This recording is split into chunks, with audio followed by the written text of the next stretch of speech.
Você é o novo hóspede? Prazer, Lúcio. Você deve ser músico, eu presumo. Escritor. Você já ouviu falar das notas abissais? Me acompanhe.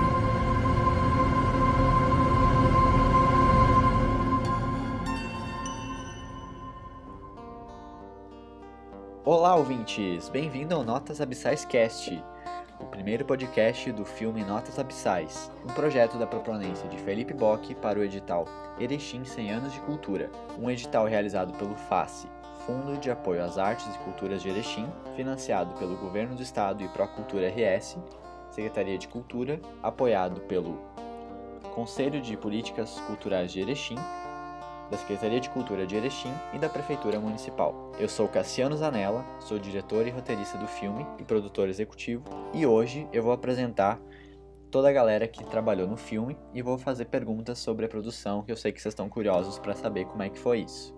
Para começar, então, a gente vai conversar com ele, o protagonista do filme, Gabriel Vivan Soares, e eu sei que ele está curioso para fazer umas perguntas para a gente também. Mas vamos com a primeira, Gabi. Gabi, Caramba, tá preparado? Sim, que responsabilidade. Bom, vamos nessa. O que eu pensei aqui? Queria saber como começou, assim, a história, como teve a ideia. A pergunta pra ti também, Bock. Como é que funciona esse método de criação, desde o roteiro, a participação digital, a seleção do elenco? Como é que foi toda essa ideia aí? Beleza. Posso falar então? Pode. Bom, então eu tava em Erechim, meio que sem fazer nada, e o Cassiano era meu ex-colega da faculdade, então desde o tempo da faculdade, a gente era bem entusiasta do cinema, né? E a gente já tinha produzido algum curtinha ali na faculdade mesmo. Só que o Cassiano sempre pilhava, vamos fazer um curta nosso, só nosso, pro nosso benefício, assim, pra gente fazer a nossa cultura, né? E daí passou um bom tempo e a gente só ficava no, vamos fazer, mas nunca saía. Mas até que um dia saiu o edital, o Cassiano bateu o pé e falou, é agora, vamos pensar num roteiro. E daí bom, beleza, então vamos lá. Daí começou, foi mais ou menos assim.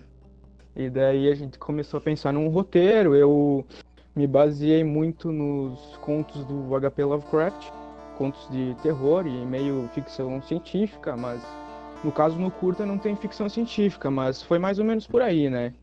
Daí eu fui mandando as ideias pro Cassiano, e o Cassiano foi aprovando, e daí foi desenrolando isso aí. E aí, Cassiano, agora fala um pouco aí, tu também. Eu lembro que foi lá por outubro de 2018, eu tava saindo de um projeto, daí eu falei com o Bock, vou passar as férias em Erechim, você não quer fazer alguma coisa? E ele, vamos chamar quem? Vamos criar um grupo aqui. Daí a gente criou um grupo pra falar de filmes de terror, assim, o grupo ainda existe, e a gente foi mandando umas referências, foi mandando umas coisas, e a gente tinha uma outra ideia que acabou indo pro buraco, e o Bock trouxe essa ideia do hotel, do viajante, da música misteriosa. A gente foi desenvolvendo ela. Foi ali nas férias, a gente fez algumas reuniões, e aí bem nessa época veio o edital, que é o edital da Erechim 100 Anos de Cultura, da Prefeitura, com o FACE e o Governo do Estado.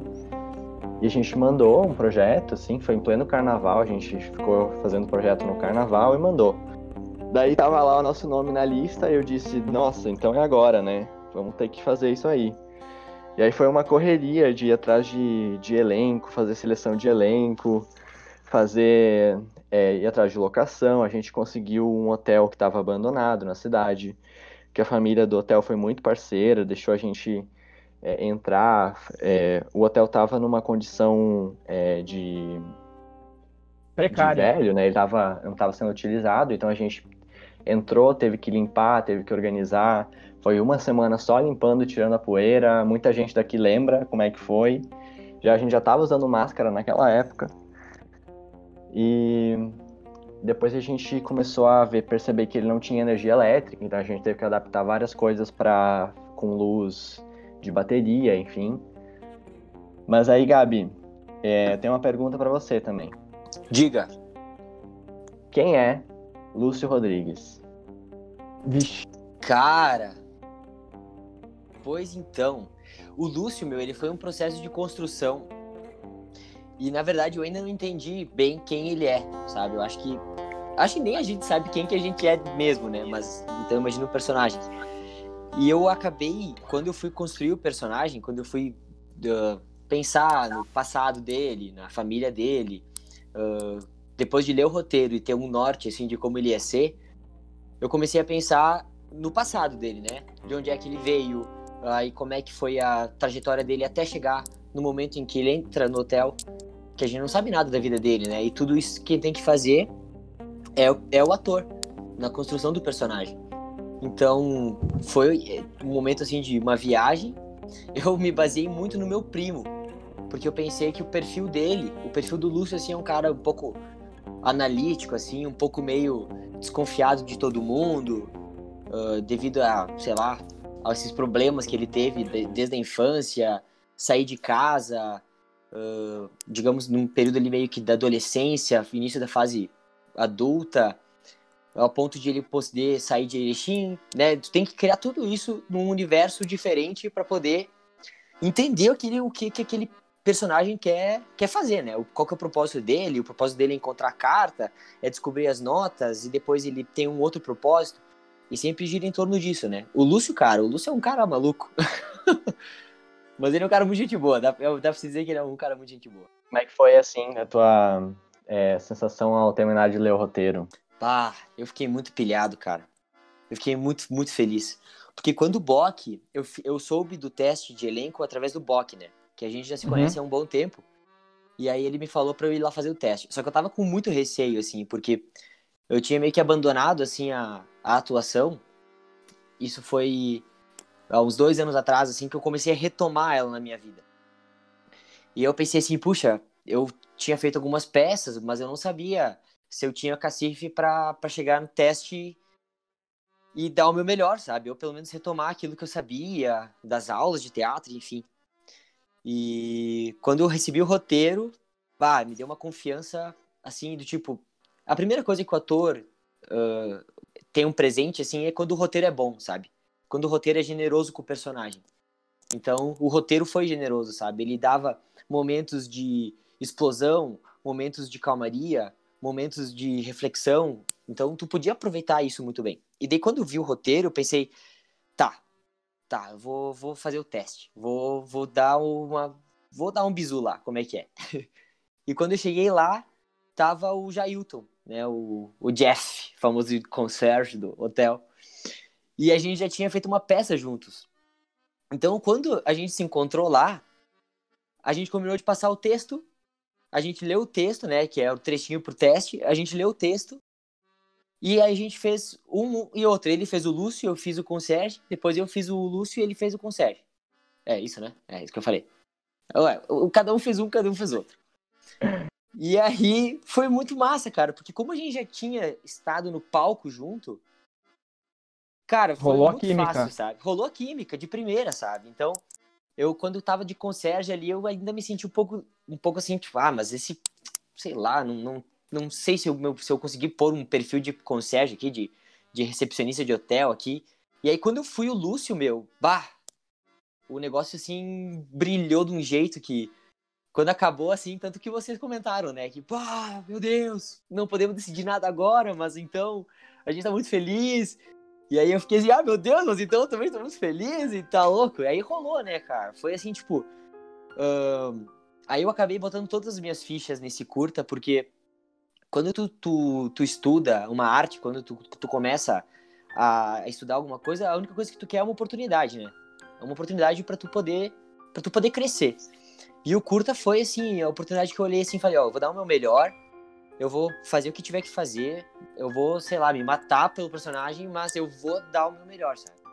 E assim como toda a equipe fez, meu Deus, foi incrível, cara. Eu comentei ontem que eu, por mim, viveria tudo aquilo de novo, assim, gravava, regravava e amanhã também, enfim. Legal, Gabi.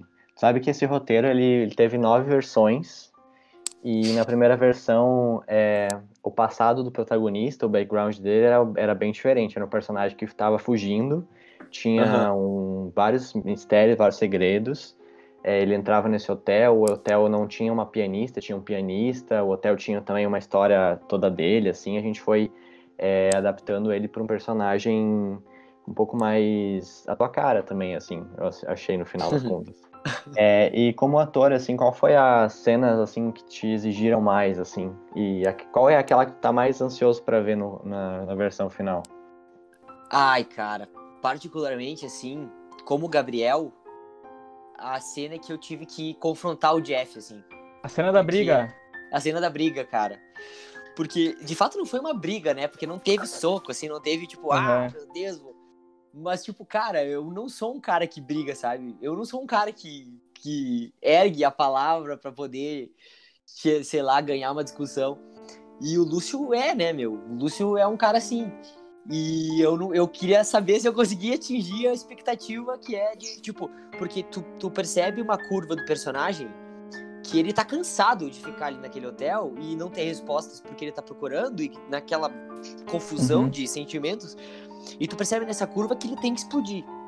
Ele tem que dar um confronto com ele, com alguém, enfim, ele tá estressado. E aí quando aparece o Jeff na frente dele, e o Jeff é, né, um cara cheio de mistério, o Lúcio tentou ser o mais faca na bota, assim, o cara que fosse explodir. E essa é a cena que eu espero ver, assim, eu quero poder me analisar e dizer assim, eu podia ter feito melhor, podia ter pensado em outra coisa, não sei, podia ter gritado menos, sei lá, mais, não sei. A gente tava preocupado que você não se machucasse, porque você caía na escada e tal. Sim, cara. Meu, eu falei, cara, que eu queria dar, tipo, o máximo, assim, então eu não me importava em resbalar, em cair na escada, tipo, não de cair, assim, vários degraus, né, a gente tem um limite. Rolar na sujeira. Rolar na sujeira, cair numa poça de água fodida. Não, mas é isso aí, meu. Mas, tipo, tudo assim foi desafio, assim. É o meu primeiro curta, né? Eu já tinha feito um longa, mas foi um longa um pouco mais simples, assim, com um personagem bem menos... Não era o protagonista, né? Era um núcleo... Era o núcleo do elenco, mas mesmo assim era um ator meio, assim... sabe? Um personagem meio normal, meio simples. E sem muita história, sabe? E o Lúcio, ele carregava a história inteira. Então, era muita responsabilidade. Então, eu queria pôr, cara, sangue se precisasse, sabe? Meu Deus. Sangue cenográfico, né, gente? Cenográfico, com certeza. Mas que bom, Gabi. A gente gostou muito que você participou com a gente desse projeto. A gente viu também a tua progressão durante as cenas, assim. Se a gente pegar a primeira com a última, dá pra ver uma grande evolução também. Foi bem bacana descobrir você sobre a lente, sobre as luzes. Mas, foi massa mesmo. Poxa, eu sou muito grato a vocês por isso. Segundo bloco do podcast, agora a gente vai falar sobre a estética do filme. Estamos aqui com Matheus Moreno de Sá, diretor de arte, e Leandro Reveô, figurinista. Vou pedir para cada um responder como é que entrou no projeto. Então, como diretor de arte, eu acabei trabalhando com toda a concepção estética, de trazer aquilo que estava no roteiro para que fosse concebido junto a direção de fotografia, direção, atuação, sabe? Mas a concepção de se criar espaço, se criar imagens, se criar estética, a consolidação de... Então, o trabalho de diretor de arte, consolidar e trazer isso, que hoje seria design de produção, né? Então, envolveu cenários, envolveu também com que eu fosse chamar meu nosso colega Leandro, que vai falar, e também o nosso maquiador e tal, que ajudaram a construir todo esse cenário em que temos nossas memórias de Lúcio, temos nossas vivências de Jeff e nossa história de Mila, sabe? Concebem esse curso. E diante disso também a escolha das locações, uma coisa muito interessante, eu com o apoio das pessoas que nos emprestaram e conceberam esses espaços e deram uma ajuda muito grande. Então, a gente teve principalmente o hotel com todo aquele ar fantasmagórico, delicioso e com muita história da cidade, sabe? que foi o cenário principal de tudo isso. Trazer essa estética de Erechim, essas histórias da cidade, pra essa ficção, sabe, que vem da cabeça do Cassiano e do Bock, junto com esse olhar fotográfico do Roger, a gente vai ramificando as pessoas que vão trabalhando, então a gente agrega todo mundo, toda equipe que tá aqui presente, né, o Alex, a Dai, o Lê, os atores maravilhosos, que estão também juntos, fazendo uma equipe boa, para trazer a vida essa realidade desses espaços. Interessante que a gente trouxe de espaços reais, não foram do zero. A cenografia, a questão da disposição dos móveis, que a gente trabalhou com os móveis do hotel, estavam ali, sabe? A gente deixou eles em evidência, trouxe esse ar atemporal, sabe? Então, a gente trazer a evidência da obra, todos esses espaços, e conectar essas diferentes localidades a uma coisa só, sabe? Que é o hotel no curta. Você falou Pode uma ir? coisa bem bacana, Matheus. A gente teve realmente 5 locações e foram 10 dias de filmagem, né? E as locações, elas eram distintas, mas muitas delas a gente tinha que criar uma unidade que fosse o mesmo local o tempo inteiro. E isso foi uma coisa que a gente conseguiu atingir. Eu fico muito feliz com os resultados da obra. E também isso é interessante depois quando eu vou falar no bloco do som, porque também houveram, além dessas criação de espaços, se criou as paisagens sonoras, para o momento em que a gente pudesse diferenciar o que são as notas abissais e o que é o fundo sonoro de notas abissais. Então vamos lá, Leandro. Eu gostaria de escutar de ti. De onde veio essas ideias maravilhosas? Bem, Leandro. primeiramente eu fui convidado para participar do projeto pelo Matheus, porque nós somos amigos há muitos anos e temos o hábito de passar algum tempo juntos à noite. E ele conhece o meu gosto pela moda, sabe da minha formação, conhece o meu acervo. Então ele acreditou nisso e apostou nisso, porque ele podia simplesmente ter deixado como uma questão secundária ou cuidado disso ele mesmo, sabe? Mas ele realmente quis colocar a minha visão no projeto, porque ele sabe que eu poderia fazer uma leitura interessante do trabalho que vocês estavam desenvolvendo, né? Lê, você vem da moda, você vem do design de moda, e como é que você criou as referências de figurino pro filme? Onde é que você se baseou, assim, em que época, em que estilo? Bom, basicamente eu procurei fazer uma leitura temporal de um período histórico contido entre determinadas datas, que eu imaginei que fossem, tipo assim, a data entre o momento que o seu Laci sumiu da vida do Lúcio e o momento da morte dele, sabe? Então eu trabalhei com uns 30 anos aí, sabe? Mesmo que o Lúcio tenha menos do que isso, sabe? Mas porque as referências de moda não são exatas, né? De uma década para outra sempre tem uma transição. Então eu tentei fazer uma leitura de atemporalidade compreendida entre um fim dos anos 40 e o fim dos anos 60, mais ou menos assim, sabe? Uma coisa mais ou menos nesse sentido. Que também ia combinar com a estética do hotel e tudo mais, né? Do momento que eles viviam. Dá pra perceber que o Lúcio ele tem um estilo mais vintage, né? Ele usa a máquina de escrever, ele é tudo mais clássico, assim, né? Foi algo que tu foi percebendo ao longo do roteiro. Sim, na verdade, quando eu li o roteiro, assim, eu pensei que o Lúcio não precisava ser necessariamente uma pessoa descomposta ou qualquer coisa assim, porque antigamente uma pessoa descomposta era mal vista em qualquer lugar, então mesmo um boêmio era uma pessoa um pouco mais arrumada, mais bem vestida, sabe? E tudo que o Lúcio usa no filme e todas as personagens são coisas que teriam disponíveis em lojas de outra época, sabe? Não são assim nada de coisas escabrosas, mas claro que elas são diferentes do que a gente tem hoje em dia, né? Entendi. Assim, você teve também figurino do concierge, que é um figurino mais de trabalho, e o figurino dessa figura misteriosa que ninguém sabe direito o que é a Mila Sol. Sim, para o figurino da Mila eu busquei mesmo um viés mais inspirador, que pudesse ressaltar essa personalidade dela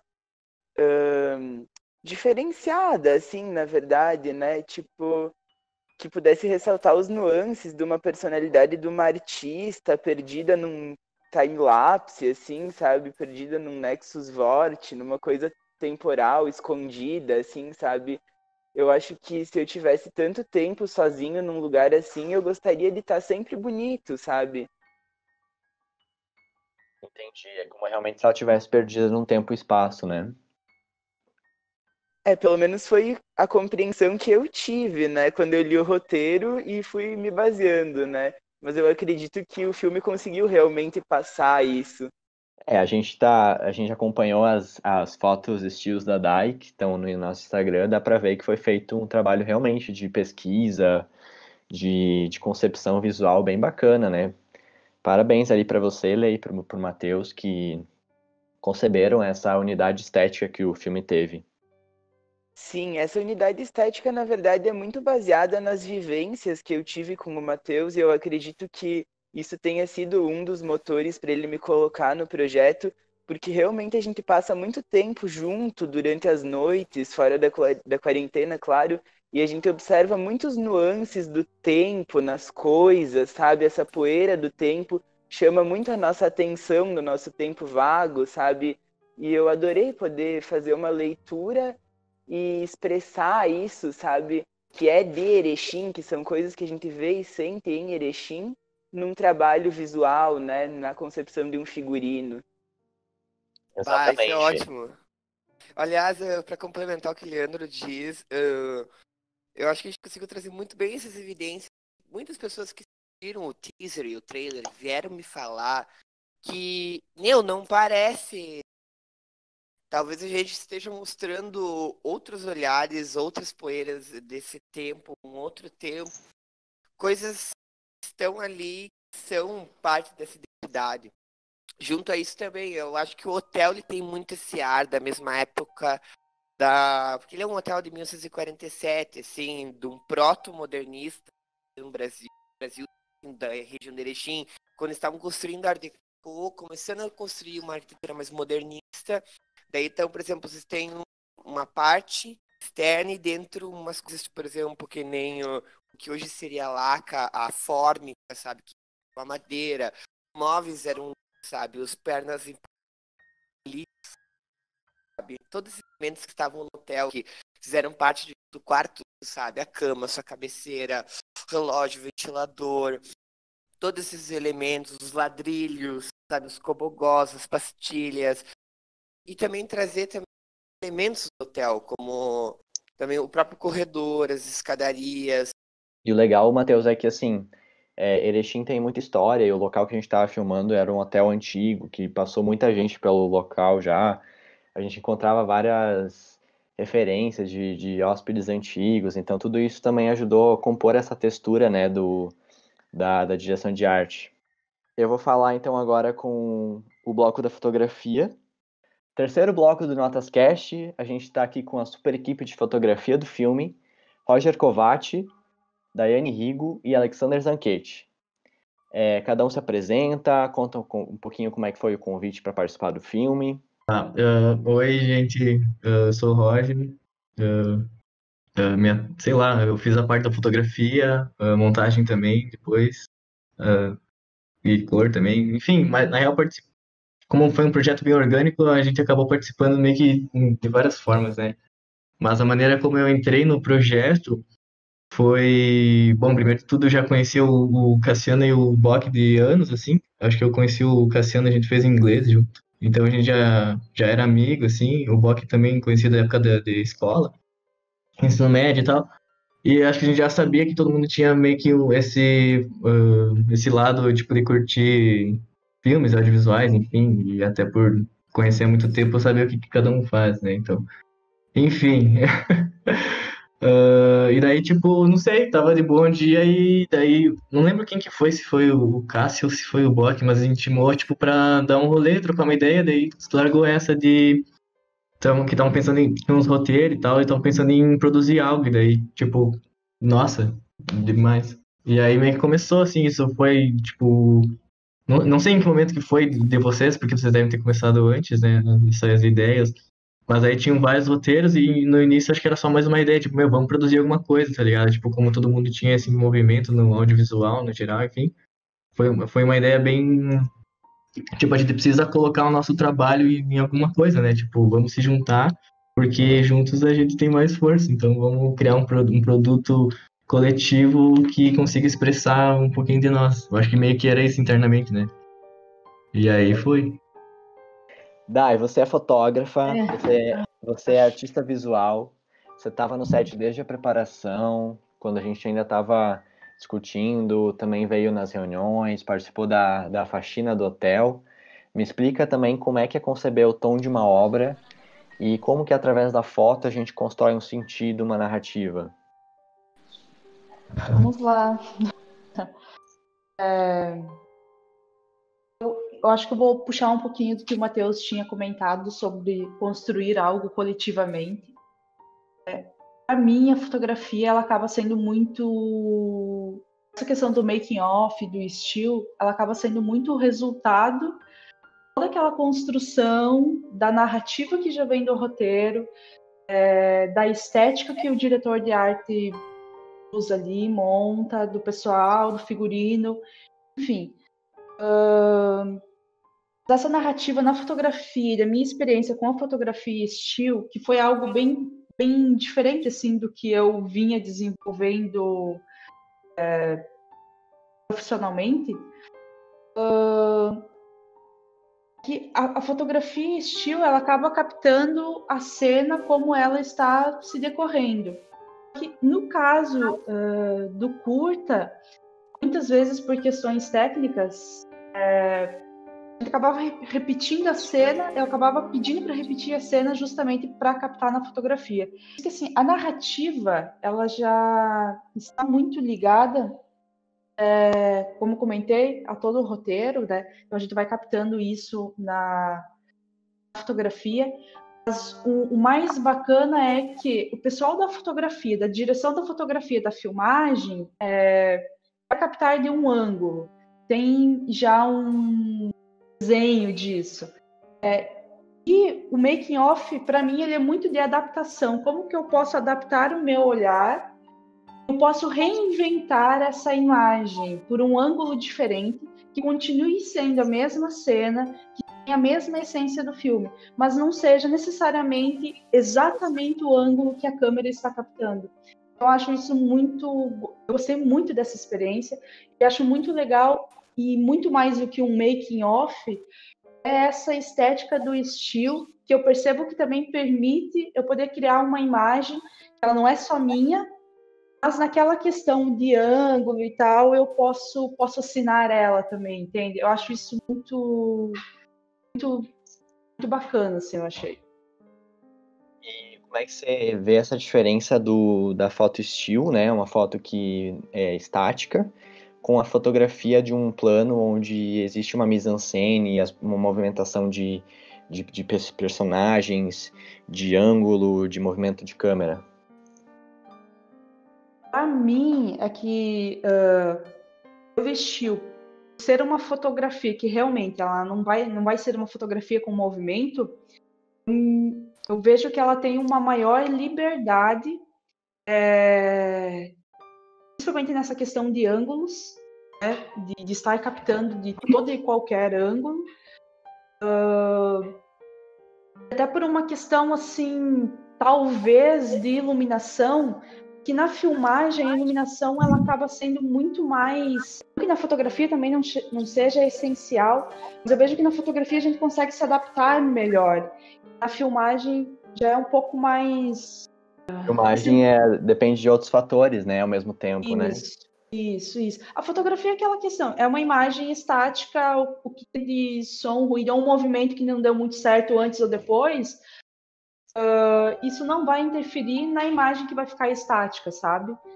Então, mas principalmente do curta ali, eu achei interessante a questão da possibilidade, é isso que é sobre trabalhar coletivamente, sabe?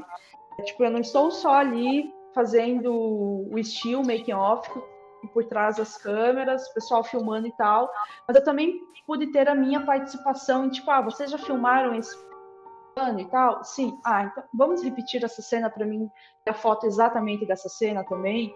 Tinha toda essa liberdade, que é isso super resulta no trabalho que é apresentado depois, né? E nessa narrativa que a gente vai construindo. Não é uma narrativa só de cenas, mas é dos planos dessas cenas, né? O que eu acho massa do Steel é que ele coloca subtextos e subcamadas pra história que tu constrói, tipo, tu agrega, e não é apenas, tipo, ó, foi assim que foi feito, tá ligado? No exemplo do making of, né? Tipo, foi assim que foi feita essa cena.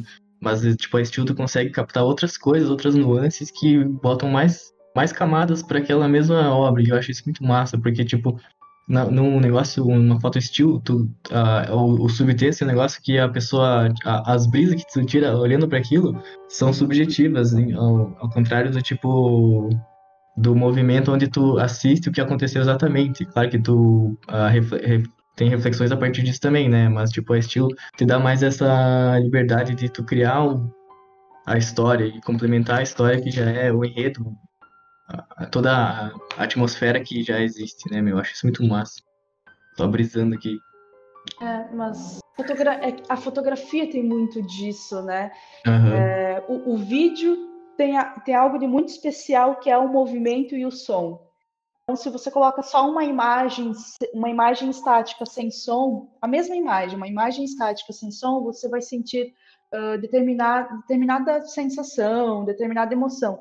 Se você colocar uma imagem estática com som, é outra sensação que tu vai sentir. Quando tem imagem em movimento com o som, ou imagem em movimento sem som, então é isso que vai acontecendo, né? A gente acaba, querendo ou não, a fotografia acaba tendo um papel, o vídeo acaba às vezes tendo outro, mas no final, o curta-metragem, o filme, nada mais é do que a reunião de todas as artes. A fotografia ela só está ali para, eu vou só dar a minha pitadinha aqui. Claro que na parte de direção de fotografia é fundamental, né, para aí já não é a minha parte para comentar sobre, mas cada coisinha ali vai dando sua pitada, e o estilo é a mesma coisa, vai dando uma pitadinha ali. É isso. Total, né? Cada nome que aparece nos créditos no final conta. E faz toda a diferença no final. Agora a gente vai falar com o Alex Anquete, ele que foi o assistente de fotografia e operador de câmera.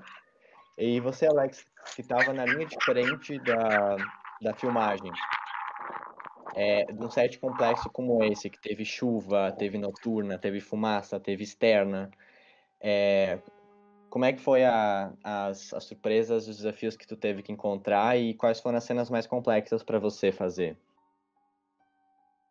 Então, prazer, pessoal, eu sou o Alexander e eu já tinha tido experiência antes gravando um curta-metragem também para o FAST, que foi o curta do Sobrado, onde eu era responsável pela direção de fotografia. E nesse curta, então, eu já tive um pouco de experiência, né, lidando com edital e também indo um pouco mais além numa filmagem assim um pouco mais profissional, né, que até anteriormente eu só tinha tido experiências com laboratório mesmo.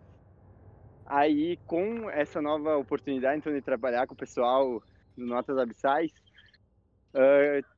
se tiveram demandas diferentes do que eu tive naquela época, e eu tive que reinventar muitas formas de gravar para justamente conseguir atingir o objetivo, então, do que o Roger pensava como fotografia. E foi muito legal também poder auxiliar nessa, até mesmo na criação, então, de ângulos e pensar nessas cenas, tentando trazer uma imersão maior para o telespectador posteriormente, né? Trazendo essas sensações que a gente queria passar. E, claro, a gente teve cenas que foram gravadas na chuva, tiveram cenas mais complexas, mas que apenas demandaram um pouco mais de trabalho.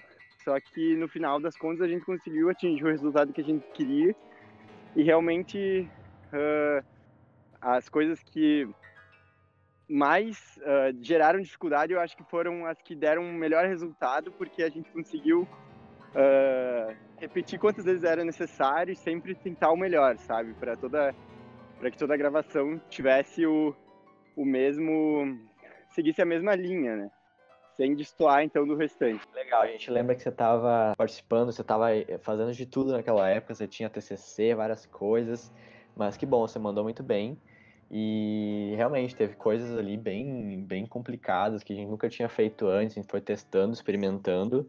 E já vou passar a bola aqui pro Roger. Como é que foi essa questão de storyboard? Se vocês criaram as cenas antes, pré-conceberam, se fizeram teste de luz que vocês usaram, movimentos de câmera, equipamentos, lentes, essa parte mais técnica aí.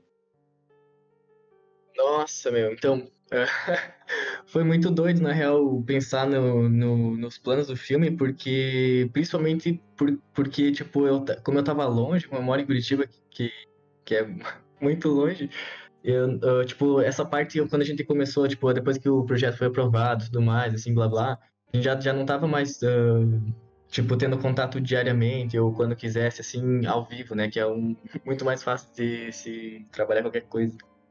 Então, tipo, teve muita coisa que eu não tinha acesso à locação, e aí tinha que mais ou menos tentar pensar, tipo, imaginar como passar sensações e tudo mais, né, claro. E Alex, como é que foi essa parte mais técnica? Que tipo de enquadramentos, movimentação de câmera, lentes, estabilização que vocês usaram? Teve uma coisa mais complexa nesse sentido? Qual linguagem cinematográfica que predominou assim nas filmagens? Então, a questão de especificação técnica, né? A gente utilizou a câmera da Sony, a A6500, e nela a gente acabou utilizando a lente de 50mm e também a 18-135. Na verdade, a maior parte do tempo a gente ficou com essa lente mais ampla, porque a gente conseguia ter uma dinâmica maior nas gravações, né? Então, como a gente precisava também de agilidade na hora de fazer os takes, para não demandar tanto tempo, a gente utilizou mais dessa lente. E a questão de movimentos, então, a maior parte dos movimentos também foram feitos na mão, mas a gente também utilizou de tripé, e também foi feito um carrinho, né, artesanalmente, assim, que a gente pôde fazer uma parte das cenas, que foi feito pelo Bock, né, se eu não me engano. Enfim, foi o Bock. Enfim, e aí, então, com isso, a questão da iluminação também, a gente foi montando conforme a gente montava o quadro, a gente ia sempre adaptando para o que ficaria melhor naquela cena e o que traria essa sensação que a gente buscava. Mas foi basicamente isso, a questão técnica, né? Entendi. E questão de luz, assim, foram luz natural, luz artificial? Como era um ambiente escuro, a gente tinha partes que se podia usar de luz natural, mas se precisou o tempo inteiro, né, de luz artificial. Então, a gente tinha o cabeamento, onde a gente tinha luzes, alguns tons mais frios, outros mais quentes, aí também luzes com um tom mais artificial, neon, assim, dependendo da cena, né? Ou, novamente, dependendo da sensação que queria ser passada. Mas a gente sempre manipulava as iluminações conforme a necessidade do take mesmo. Então a gente não tinha uma vasta opção assim de iluminação, mas com o que a gente tinha, a gente sempre adaptando para melhorar, né, cada take que era feito. Eu acho que foi tudo muito orgânico, tá ligado? No filme inteiro, assim, mas no sentido da fotografia, principalmente, foi porque como a gente não teve muita chance de visitar a locação antes, foi tudo meio que tipo, mais ou menos improvisado, assim, mas tipo, pensado antes, mas ajustado na hora conforme o que estava acontecendo, né, e o que a gente ia gravar. Eu vou falar um pouquinho de como é que foi essa interação da direção com a fotografia, né? A gente chegava no local, fotografava, a gente tinha uma plataforma que a gente upava as fotos e já escolhia quais planos a gente ia usar, quais lentes. Isso gerava um storyboard pra gente. Claro que chegando na hora a gente tem outras ideias, a gente vê que algumas coisas não vão dar certo, a gente tem que ir atrás de luz. A gente usou muita gambiarra de luz, uma luz mais difusa, uma luz mais quente. Teve um momento que a gente precisou usar a luz ultravioleta, luz externa, luz do sol. A gente fez várias eu uso vários tipos de iluminação e muita coisa a gente decidia na hora também, a gente via possibilidades na hora, mas a gente sempre tinha um storyboard antes com um guia pra gente seguir no dia, né, a ordem do dia. A gente vai pro quarto bloco. Eu só queria dar uma curiosidade pra vocês, tem uma pergunta aqui que veio do nosso Instagram da página. A luz com a lâmpada da 25 de março funcionou? Então, gente, teve muitas lâmpadas que vieram de vários lugares. A gente improvisou uma lâmpada, uma luz azul, e eu trouxe essa lâmpada de ônibus. Essa lâmpada, esse LED dobrou. Eu não sei como ele dobrou, mas ele continuou funcionando. E ele tá aqui no meu quarto ainda, funcionando bem. Então, Grazi, a luz está funcionando sim. Produtos da 25 de março funcionam. Agora a gente vai pro quarto e último bloco desse nosso podcast. E agora é som, edição e pós-produção. Voltam aqui comigo o Roger, o Matheus e o Eduardo Belé para falar um pouquinho. Vou começar com o Eduardo Belé, que ainda está inédito aqui no nosso podcast. Belé, você fez a captação de áudio. Conta pra gente como é que foi as dificuldades desse processo. E eu sei que muito do som teve que ser refeito em estúdio. Então queria que você explicasse como é que é feito esse processo também. Meu nome é Eduardo Belé. Eu sou formado em produção fonográfica na Unicinos e eu recebi o convite para participar desse curta pelo Matheus. O Matheus me chamou num dia comum, na verdade, assim, eu recebi essa proposta, né, de trabalhar com cinema e de fazer um curta-metragem. Eu me interessei bastante pela coisa, né, porque até então eu nunca tinha feito nada de cinema. E cara, trabalhar com vocês foi uma das experiências mais incríveis da minha vida, sabe? Primeiramente, eu fui técnico de som, né? Eu fiquei segurando o microfone, tá? Eu tive que descobrir os melhores jeitos de como caminhar por trás das câmeras e captar toda a sonoridade, passos, as nuances, tudo isso aí. Foi bacana, mas foi bem desafiador. Eu tinha que encontrar as melhores posições.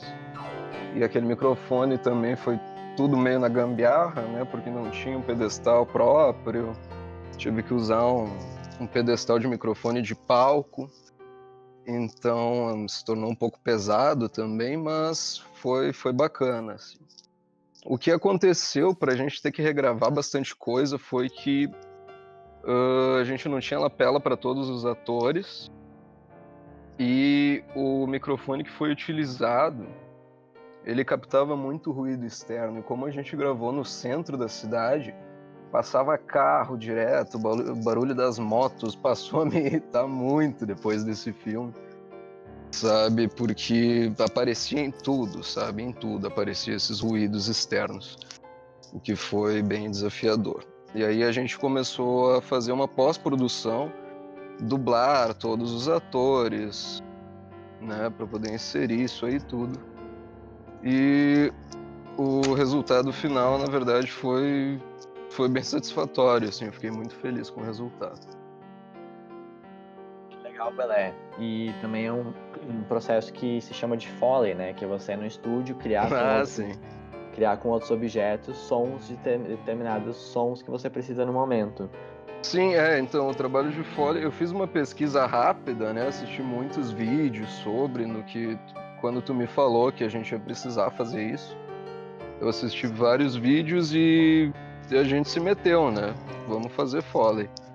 Então, utilizamos diversos objetos, né, desde chaves a papel para rasgar os papéis e gravar todas essas partezinhas que iam ser inseridas no filme, né, por cima com uma camada para dar uma ambiência maior.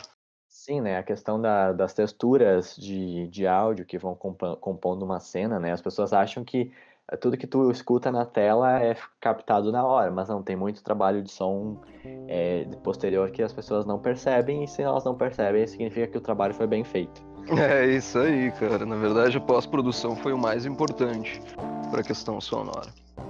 Achei muitos áudios também, busquei em vários bancos de som, efeitos, né? Efeitos sonoros de filmes de terror, sabe? Tudo para ir encaixando camada por camada em cima de uma mesma cena pra dar toda essa ambientação bacana e tu se sentir dentro do filme mesmo. Que massa, velho. Belé, e você participou também da composição da trilha, né? O Matheus tá aí, voltou com a gente. Pode falar como é que foi essa parceria com o Matheus para compor as tracks que fizeram parte do som diegético e também do som não diegético, que é o som que tá na cena e o som que só quem tá em casa escuta. Sim, eu recebi esse convite do Matheus também. A trilha sonora é do Matheus, né? Ele compôs a trilha, mas ele queria um pouco mais, né? Eu toco violão também, então eu acabei compondo também em cima da trilha que ele me mandou. E a gente se reuniu, só eu e ele, pra conseguir encaixar tudo isso aí, cara, e fazer a trilha sonora ficar o melhor possível, ficar uma coisa mais completa, sabe? Pra ficar uma coisa completa, uma coisa que prendesse o telespectador, uma coisa que desse um clima mais tenso, tiveram momentos de tensão, tiveram momentos mais calmos, felizes ou tristes. De loucura, momentos de loucura também, muitos efeitos a gente conseguiu produzir. E ficou muito show, cara. Ficou muito show. Só pra ver o resultado completo. Eu também tô ansioso pra ver numa telona, num solzão. O Roger fez também a montagem do filme.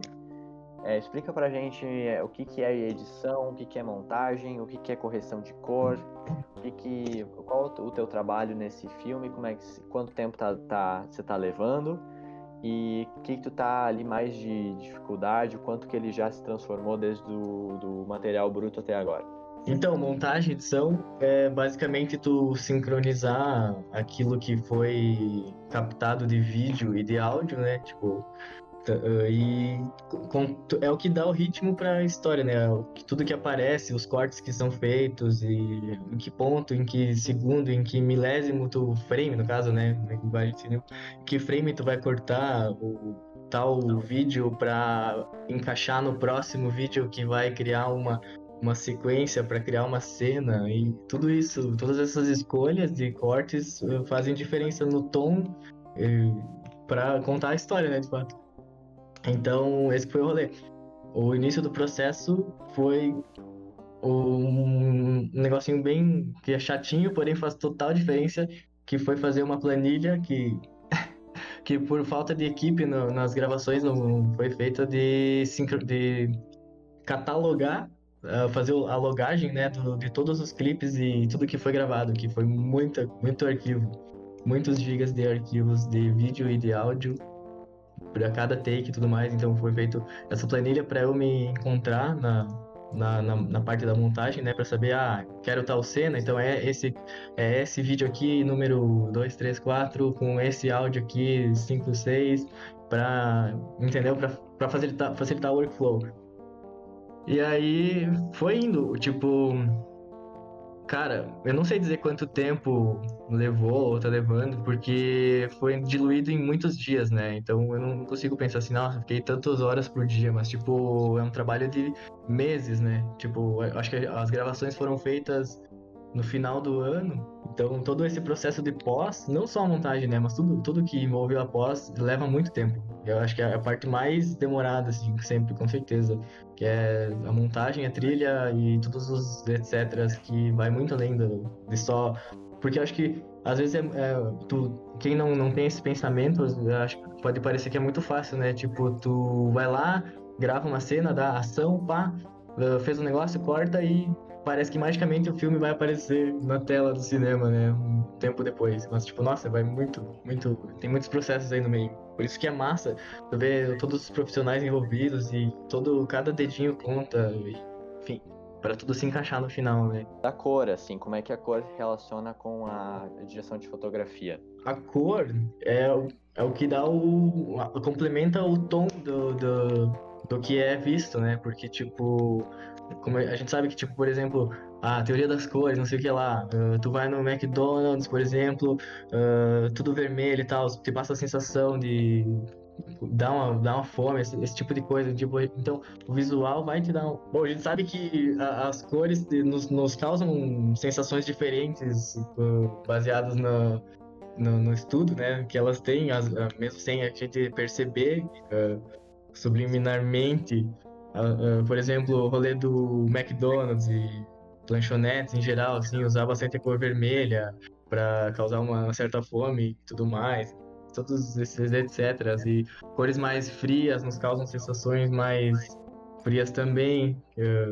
Enfim, aí tudo isso complementa até a questão da iluminação, principalmente, né? Tipo, algo ser mais escuro, mais claro, mais quente, mais frio. Então, se a pessoa, junto com a trilha, assim, tá numa cena tensa ou depressiva e tal, tu vai ter escolhas de cores e iluminações diferentes para complementar na mensagem que tu quer passar indiretamente, né? Só pelo sentido da visão, juntamente com o do áudio, né? Belé, eu sei que você ajudou na trilha que o Matheus concebeu pro filme. Eu queria saber como é que foi essa parceria, essa simbiose, como é que vocês se conectaram para fazer essa sonoridade, como é que soam essas notas abissais? Pois bem, tudo começou com o convite do filme para fazer a trilha sonora. E o que foi interessante é que a trilha sonora precisava ser iniciada antes do tratamento final, ou seja, porque ela envolveria junto, ela era um roteiro nas entrelinhas do roteiro principal. Ela era a sonoridade oculta que daria toda essa sensação. As notas abissais são música. Então, os atores precisavam sentir isso, os atores treinaram também um pouco para poder fazer as gravações. O tema fora construído ao longo do início da pré-produção do filme, durante a produção e pós a produção. A gente dá para ver bem claro 3 etapas que acompanham todo o procedimento do filme. Então eu comecei ela sozinha, né? E daí, como eu fui chamando o Belé para ajudar a produzir toda a questão, foi ele que fez a só mixing, toda a captação de foley, captação de áudio, ficou tudo com ele. Ele também agregou na forma de compor, sabe? E ajudar a fechar essa grande trama que estava um pouco difícil. Porque, querendo ou não, eu fiz todo um estudo harmônico diante do que coisas poderiam se aproximar com cultura musical. Como estava expresso na fotografia, está expresso no cenário, está expresso no roteiro, está expresso na produção. Isso também reflete um pouco da cidade, também reflete em si na música. Então, desde a escolha dos instrumentos, por mais que fosse baseada no conto da música de Eric Zahn, no qual ele tinha uma espécie de violão, e no caso nosso é um piano, e é um muito mais amplo, para compositivo até para arranjamentos orquestrais, e a música e tem todo um envolvimento da história do personagem, família. Então, o momento que as notas abissais tocam, ou que ele escuta, é o piano, mas isso fica bem claro num plano musical, e no outro plano a gente precisava de algum outro elemento que pudesse ser sutil e ao mesmo tempo único. Então o violão, por participar dessa cultura histórica da cidade, que seria piano, acordeão e violão. No caso, a gente não tem acordeão nessa trilha como teve na trilha do Sorato. Então o piano ele rege e o violão ele complementa total, assim. Então consegue perceber o que são as notas abissais de cara, tão presente, e quando elas são full background. Então a visão de planos sonoros faz com que converse mais e ao mesmo tempo você possa não perceber toda a paisagem do filme. Então, desde efeitos especiais para que os pianos estejam, quando eu toco cordas do piano e batendo no piano, como ao mesmo tempo o Belé toca puxando as cordas do violão e batendo no violão, contração do porão, traz toda uma ambiência única, sabe? Tensão, sabe? Então, desde a música dodecafônica usada nesse caso, até a música harmônica usada em outro caso das notas, o tema que fica envolto em poucas notas, mas com a total possibilidade harmônica, ele transcende. Então, eu acho que na parte final, quando eu encontro o Belé, ele consegue trazer o fechamento de toda essa coesão da harmonia, sabe? E se torna a música final, que é um tema em valsa, sabe? um momento onde o terceiro ato das notas abissais, porque você pode observar que ela acompanha essa progressão ao longo do filme. No início do filme, a gente tem o que ele escuta no hotel. O momento que ele passa a procurar é o momento que a música vai se aproximando. Então, tu vai notar as tensões, vai notar a progressão. E no final, ao mesmo tempo, é um encontro dele consigo mesmo. E ao mesmo tempo, a música responde. E ao mesmo tempo, além do encontro mesmo, descobrir, tem a esperança, a ascensão musical. Então isso torna evidente. E Matheus e Belé, os dois podem falar. Notas Abissais, a música é uma personagem, né? Que tá ali oculta, que tá ali permeando aqueles personagens, movimentando as ações, né? Interferindo nas ações deles. Tem alguma coisa sobre isso que vocês querem falar? Como é que o instrumento piano, ele tá ali relacionado no filme? Qual é o significado dele? O piano, como eu mesmo disse, a relação dele está intrínseca no personagem. A família já tem uma relação dele. E por ele ser o instrumento escolhido principal, mas o piano, ele representa algo talvez mais complexo. E essa complexidade também é o que está intrínseca no Lúcio, na sua família, no seu pai, na sua avó. Sem falar nos efeitos e nos foleys. Mas a gente consegue ter esses dois personagens. E a distinção deles com as texturas sonoras se dá pelos... Então eu vejo o piano como um protagonista e o violão como um coadjuvante. Tudo conversou muito bem, né, Matheus? Tudo conversou muito bem do início ao fim. E eu queria dizer também que eu acho que isso aconteceu até por eu já conhecer o Matheus de longa data, né? A gente é muito brother, assim, há muito tempo, e a gente já tinha tocado junto em diversas ocasiões, sabe? A gente já conhece o trabalho um do outro, então para compor junto foi fácil, sabe? Até por causa dessa conexão prévia que a gente já tinha, entende? E se tornou um trabalho agradável e com um resultado bom, sabe? Entendi. Eu gostei muito disso. Me conta uma coisa engraçada do set, uma curiosidade, uma coisa que foi legal que aconteceu ali, inesperada. E como é que foi coisa engraçada, cara. a experiência de set de modo geral, assim, pro set? Cara, tinha uma coisa, teve várias, mas tinha uma cena que eu tava catando o quarto lá, né, e eu percebo que o Lúcio percebe que o quarto tá todo cagado, todo empoeirado, enfim, e eu queria espirrar, mas eu queria, tipo, que fosse verdadeiro, sabe? E aí eu pensei assim, mas, cara, normal que ele espirre, né? Então, vamos espirrar, sei lá, quero forçar um espirro. E aí eu comecei a fuçar, e eu já tenho rinite alérgica, né? E aí eu comecei a fuçar nas coisas e, tipo, cara, qualquer pó me faz espirrar. E aí naquele hotel era puro pó, né? Aí eu pensei, eu vou sacudir as cortinas aqui, vou abrir esse armário, dar uma super respirada aqui pra ver se, sei lá, me ataca a rinite ou um espirro. E eu não soltei um espirro, meu. Eu não espirrei. Tu não espirrou. Não, aí, cara, quando eu saí do hotel, o que aconteceu? Tu espirrou. Me atacou rinite, velho. Eu lembro disso. Pior que esse dia a gente teve muito que usar máscara, né, meu? Aquele quarto em específico, cara, então todos em cima daquela cama, cara, num cantinho do quarto, tudo espremido. Não, eu tava lembrando, Gabi, também, daquela cena do porão, cara. Tinha um bicho, mano. Sim, o bicho, velho. Essa ganha. Porque parece que tu tava atuando, sabe? Mas só que na realidade tinha um bicho voando ao teu redor mesmo, sabe? Ficou muito bom. Pega muito no microfone, assim. É muito bom. Cara, esse negócio eu me caguei, velho. Mas eu tava. Primeiro que era tudo uma escuridão, né, meu? Um breu total. Aquele porão era louco. Aquilo era muito louco, meu. E aí, o Lúcio entrou assim, se dirigiu pra mesinha. E do nada eu tava caminhando assim e veio eu só escuto e, tipo, eu sinto assim no meu pescoço, sabe? E daí começa a me estapear, velho.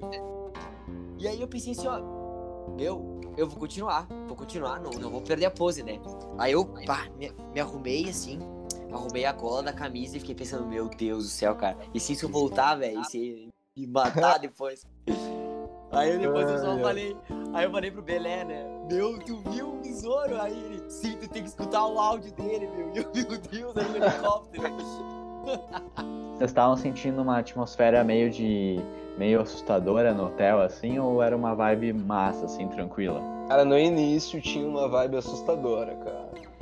Aham. Aquela poeira, sabe? Aquela sujeira, meu. Qualquer porta que eu abria, assim, parecia que ia sair alguma coisa de lá, sabe? E aquela luz, a luz do sol que entrava na poeira, meu, dava um clima de um breu, assim, meu, sabe? Era um clima meio tenebroso. E daí a gente Ninguém queria. Sótão. Ninguém queria ficar sozinho, né, no andar. Isso. Muito doido. Eu lembro que o Bock me deu um cagaço que eu nunca vou esquecer. Porque a gente subiu lá pra cima e deixou a porta aberta. E quando eu fui descer, a porta tava fechada, cara. Sai. E eu fiquei apavorado, meu. Apavorado. Eu abri aquela porta e pedi pras pessoas assim, meu, alguém fechou essa porta? E todo mundo, não, cara, ninguém fechou a porta. E não tinha vento, não tinha nada, sabe? E aí do nada saiu o Bock de um quarto pulando, velho. Nossa, meu, eu quase tive um ataque cardíaco, meu. Sério.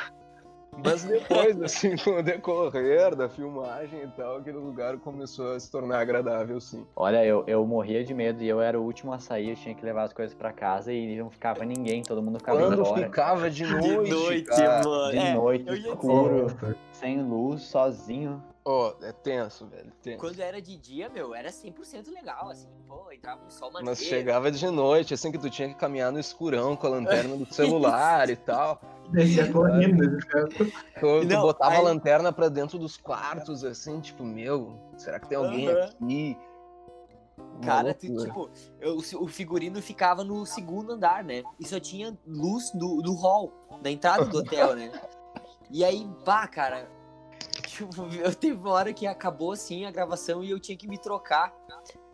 Meu, eu tive que dar uma respirada, fazer sei lá, eu sozinho consegui as escadas fazendo uma oração, tá ligado? Pra prevenir qualquer coisa, mano. Me caguei. A gente até acendeu uns incensos, né? Cara, que loucura. Não, tu entra lá, meu. A primeira é que a mesa do café tá posta, né, velho? Há 5 anos atrás a mesa tá posta. Tipo, tu entra naquele lugar e fala assim, ó. Meu, tem gente morando aqui, tá ligado? E tem tinha roupa pendurada lá no sótão, cara, sabe? As camas arrumadas e tal, meu, tipo, parecia que tava tudo certo, só que muito sujo. Isso Era aí. muito esquisita, assim, a sensação inicial. Era muito massa, meu, eu acho muito louco. Foi da hora, cara, foi da hora. Teve um fato engraçado também, que a gente foi usar a máquina de fumaça na rua e as pessoas acharam que o hotel tava pegando fogo. A gente teve que avisar os bombeiros que não, que era uma filmagem. Mas houve, assim, um susto mesmo. Essa foi o auge, rolou, né, cara, rolou isso aí. História do interior. Eu não tava esperando que fosse sair tanta fumaça, cara. Mas assim, tapou a rua inteira de fumaça. Mano. Parecia muito que tava pegando fogo no hotel, pra quem tava olhando de fora, cara. Parecia muito. Até o Lula passou por lá, né? Roberto Carlos. E o Pelé. Eu só fiquei cabreiro quando aquele quadro caiu sozinho. Nossa. Que loucura, né, gente? Todo filme tem umas histórias inusitadas. Gente, eu vou fazer um encerramento, então. Vou perguntar para cada um uma pergunta. Vou começar, então, pelo Gabi. Gabi, na tua opinião, na tua concepção hoje, o que são as notas abissais para você? Não, cara, eu acho que Notas Abissais, pra mim, na minha percepção, é um projeto bastante... um curta bastante ambicioso, assim, feito por pessoas muito incríveis, muito talentosas, um grupo de pessoas que se encontrou, assim, graças ao destino, ou talvez graças às próprias notas abissais desse universo paralelo aí, sabe? Que aglomerou todo esse poder criativo de pessoas incrivelmente talentosas, assim, e também muito estudiosas, que cada um se comprometeu em dar o seu melhor, em estudar coisas que não sabiam, porque ninguém aqui era, digamos, profissional, vive disso, né? Aqui tá todo mundo fazendo um trabalho, digamos, eu pelo menos digo para mim que é o meu primeiro grande trabalho, assim, num curta, num filme, enfim, pro cinema, né? No cinema, idem. Isso. E daí eu vejo, assim, que eu não podia escolher, vocês não podiam ter escolhido as pessoas melhores para estar ali, sabe? O figurino impecável, as filmagens, o som, a direção, cara, tudo assim foi a pós, depois a correção de cor, isso tudo, cara, foi... Então, pra mim, resumindo, as Notas Abissais são um aglomerado de gente muito ambiciosa, tentando fazer arte numa cidade um pouco complicada, tentando fazer arte num país um pouco complicado, que pouco incentiva, mas graças ao edital incentiva aqui na nossa cidade. Cara, pra mim, Notas Abissais é um divisor de águas na minha vida. Então, é basicamente isso. Legal, Gabi. Doc, pra você, o que são as Notas Abissais? Bom, pois é uma pergunta meio complexa, sabe? Quando eu tava estudando, assim, estudando o conceito para aplicar no curta sobre as notas, eu pensei que, de uma certa forma, todo mundo tem algumas notas, sabe? Uma melodia, uma música dentro de...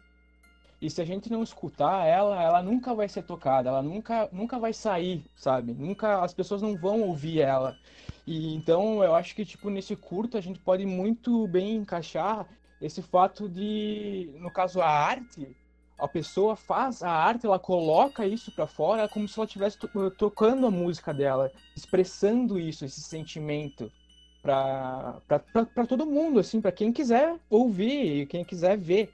Eu acho isso uma parada muito profunda, sabe? Toda essa coisa de elementos, sabe? Que vem de cada um, sabe? Cada um tem uma coisa dentro de si. Isso é uma parada única, que se tu não expor isso, nunca vai ser visto, sabe? Tu vai sempre trancar, deixar preso ali dentro. E as notas abissais, elas são essas notas que vêm lá de dentro, tá ligado? E tu tem que escutar elas, porque elas são importantes. É mais ou menos isso. Aqui uma coisa pra mim, pra complementar a minha fala anterior, que me deixou muito feliz foi a percepção, assim, que eu pude pôr um pouco do Gabriel dentro do Lúcio, assim, dentro do personagem Lúcio.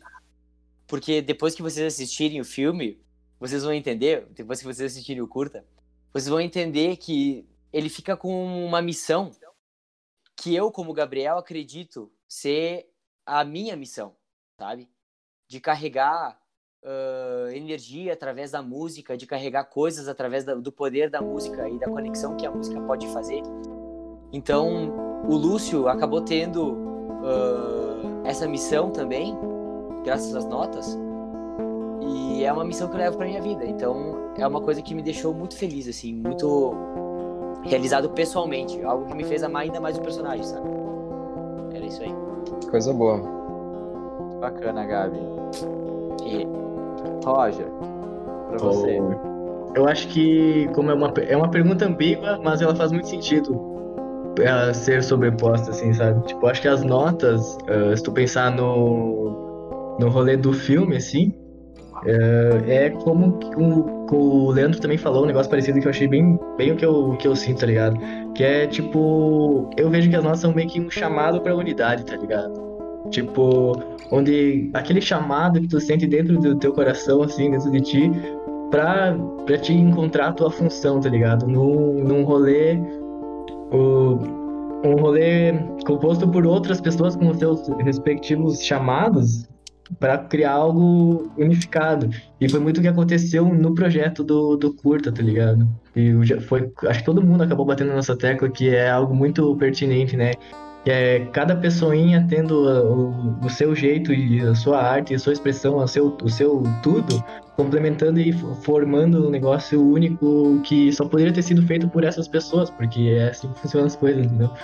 E achei isso muito massa. Então acho que no fim das contas as notas abissais são essa sobreposição louca, que é cada um dá a sua energia pra criar um bagulho junto que seria muito mais complexo e da hora do que cada um poderia fazer sozinho. Não desmerecendo o trabalho de cada um, mas tipo, é só coisa o clichêzão, né, da união fazer a força e etc. Cada um complementou de um jeito único, né, cara? Foi. Beleza, e você, Belé? Cara, pra mim as notas abissais são um chamado pra arte, em modo geral, sabe? Pra cada um explorar o seu lado artístico o máximo possível, a música, o filme, sabe? Pra mim, pelo menos, assim, foi isso, sabe? Me trouxe de volta pro meu lado artístico, o cara me voltou, me pilhou, entende? Eu acho que é isso, cara, é um chamado pra arte, de modo geral, tanto as notas dentro do filme, sabe, quanto as notas abissais filme em si. Tudo parece que conectou e chamou pra isso. E as notas de cada um formam uma música inteira, né? Uma orquestra. Caramba, Palmas que bonito. Palmas pra isso. Muito bonito. A gente também vai fazer a pergunta pra Gabriele Dors, que fez a Mila Sol, e também pro Jailton Rodrigues, que faz o Jeff. Pra vocês, o que são as notas abissais? Para mim, as notas abissais são como uma metáfora do processo criativo de qualquer artista, independentemente de ele ser músico ou não. O artista, durante o seu processo criativo, atinge as notas abissais. É delas que ele faz transbordar a inspiração. É delas que ele faz transbordar a sua criação, a sua arte. Então eu vejo as notas abissais, eu trago, embora eu não seja musicista, eu trago as notas abissais para mim também como esse processo criativo de qualquer artista. Aquele momento que ele se encontra consigo mesmo e também com a sua criação. Bom, notas abissais são notas que emergem da parte mais profunda daquele ou aqueles que as compõem. Abissais são notas que partem da zona eufótica, que atingem a criatividade mais sensível do seu compositor. Apesar de serem abissais, quase sem luz, quando tocadas, encontram a luz daqueles que precisam se encontrar, daqueles que precisam se perceber, entender a sua sensibilidade artística e conseguir direcionar elas de uma forma com mais propósito. Eu acho que notas abissais são isso. São notas tão profundas, tão cheias de sensibilidade, que quando elas emergem, elas só conseguem ser ouvidas por aqueles que são muito sensíveis, daqueles que são muito criativos e que essa criatividade toda, de alguma forma, está perdida dentro daquele ser. Oi, estou. Tá, vou fazer a pergunta. Em uma frase, Leandro, o que são as notas abissais para você? Eu acredito que as notas abissais sejam uma grande busca pela história da personagem principal do filme, e eu acredito que a gente possa se identificar com ela de modo que cada um tem o seu próprio código de pertencimento, o seu mistério a desvendar, sabe? Para encontrar o seu lugar no mundo, mesmo que esse lugar no mundo, como no caso do Lúcio, seja mais busca, porque no fim das contas ele descobriu o que ele queria e foi buscar mais depois disso, né? Mas eu vejo muito como uma busca pelo seu próprio pertencimento, assim, sabe? Legal. Lê. Tipo, ir a fundo no seu eu mesmo, na sua própria história, sabe? Um mergulho bem imersivo, assim, em quem sou eu e qual o meu propósito, como eu posso dispor de quem eu sou e dos meus dons ou das minhas habilidades, enfim, né? Eu acho que é um pouco isso mesmo, né? Tu descobrir um pouco os seus talentos também. Exatamente. Dai, na tua opinião, na tua concepção, na tua visão de fotógrafa, na tua sensibilidade, o que são as notas abissais? As Abissais é uma obra construída pelo olhar de cada um que participou da equipe, pelo olhar criativo de cada um, carregar o conhecimento que cada um tem, desde a questão de direção de fotografia, da produção de um som, direção de fotografia, figurino, narrativa, os atores, tudo isso. Notas Abissais é uma obra super bem construída por pessoas super criativas, cada um com o seu talento, com o seu olhar assim que é bem, bem singular. Cada um no filme cada um construiu o filme é um elemento desses. É cor, um é som, um é a câmera, um jeito de outro tem a identidade de cada um. Mas eu acho que é esse grande chamado, seja do universo consigo mesmo, de consigo mesmo com o universo. É a energia constante do mundo. E o que ele seriam sons, impressões, sentimentos e tudo isso. E é a conexão nossa com o universo. Para mim, então, que tô nesse projeto já faz mais de um ano, eu só fui encontrar as notas abissais assim nos últimos minutos, assim. Mas eu, desde o início, assim, todas as versões do roteiro, eu fui percebendo que as notas abissais são essas nuances, são essas vozes que estão na nossa cabeça. É aquele chamado que está intrínseco, que está lá no fundo, que a gente às vezes ignora, que às vezes ele é colocado de lado, às vezes ele é julgado pelos outros, que é realmente esse chamado à criatividade, à expressão, ao encontro com os nossos dons, os nossos talentos. E a mensagem do filme, no final, você também percebe que é um pouco isso, né? O personagem, ele passa uma transformação, ele descobre coisas sobre ele mesmo que estavam muito bem guardadas, né? Então, seria um pouco isso o meu conceito das notas abissais. Gente, foi um prazerzão ter vocês junto nessa 1h30 de conversa. Acredito que posso falar por todos que o prazer foi nosso. Concordo. Espero que tenha sido enriquecedor, algumas pessoas tenham aprendido alguma coisa de como se faz cinema, enfim. Espero que tenha servido de inspiração para as outras pessoas.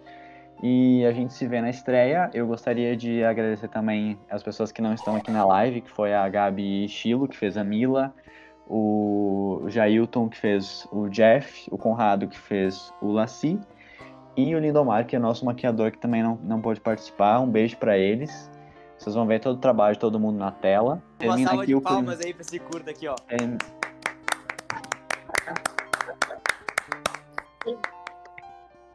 Gente, agradeço então a participação de vocês. Espero que tenha sido divertido, informativo, didático, inspirador.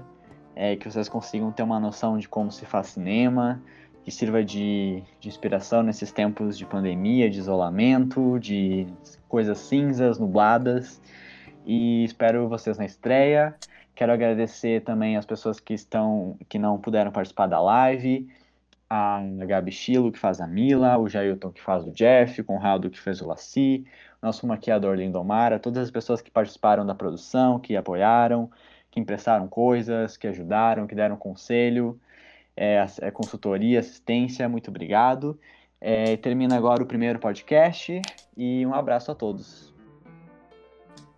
Uhul!